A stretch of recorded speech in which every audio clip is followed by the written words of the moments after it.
প্রবাসীদের জন্য পারিবারিক ভিসা কঠিন করেছে কুয়েত সরকার। সম্প্রতি 1165টি পারিবারিক ভিসার আবেদন প্রত্যাখ্যান করেছেন। ভিসার শর্ত পূরণ করতে ব্যর্থ হলে পরিবারকে দেশে পাঠিয়ে দিতে বলা হচ্ছে। নতুন নিয়মে বলা হয়েছে, যারা 800 দিনার বেতনের শর্ত পূরণ করছেন না তাদের পরিবার কুয়েতে থাকতে পারবে না।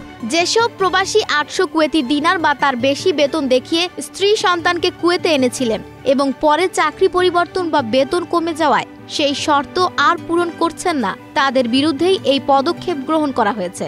যদিও তাদের আবেদন প্রাথমিকভাবে বৈধ কাগজপত্রের ভিত্তিতেই অনুমোদিত হয়েছিল, তবে বর্তমানে সেই যোগ্যতা হারানোয় তারা নিয়ম লঙ্ঘনকারী হিসেবে বিবেচিত হচ্ছেন।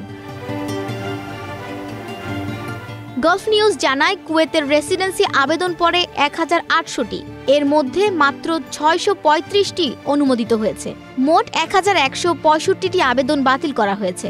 কারণ হিসেবে তারা বলছে, এই আবেদনকারীরা নির্ধারিত শর্ত পূরণ করতে ব্যর্থ হয়েছে।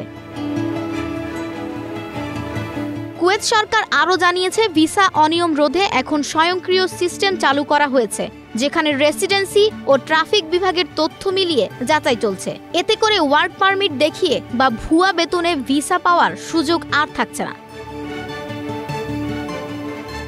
নতুন ভিসা নীতি বাস্তবায়নের তৎপরতাও শুরু করেছে দেশটির স্বরাষ্ট্র মন্ত্রণালয়। একাধিক প্রবাসীকে আবাসিক তদন্ত বিভাগ এরই মধ্যে তলব করে ভিসার স্ট্যাটাস ঠিক করার নির্দেশনা দেয়া হয়েছে। নিয়ম না মানা হলে তাদের পরিবারকে নিজ নিজ দেশে ফেরত পাঠানোর কথাও বলেছে আবাসিক তদন্ত বিভাগ। দেশটির উপপ্রধানমন্ত্রী ও স্বরাষ্ট্রমন্ত্রী শেখ ফাহাদ আল ইউসুফ আল সাবা প্রবাসীদের আবাসিক আইনের নির্বাহী প্রবিধানে এসব পরিবর্তন করেন। প্রবিধানের সংশোধিত অনুচ্ছেদ 29 অনুযায়ী নির্ভরশীল বা পারিবারিক ভিসার জন্য আবেদনকারী নতুনদের এখন মাসিক বেতন কমপক্ষে 800 দিনার হতে হবে। সেই সাথে বিশ্ববিদ্যালয়ের ডিগ্রি এবং ভিসার আবেদনের সাথে প্রাসঙ্গিক একটি পেশা থাকতে হবে।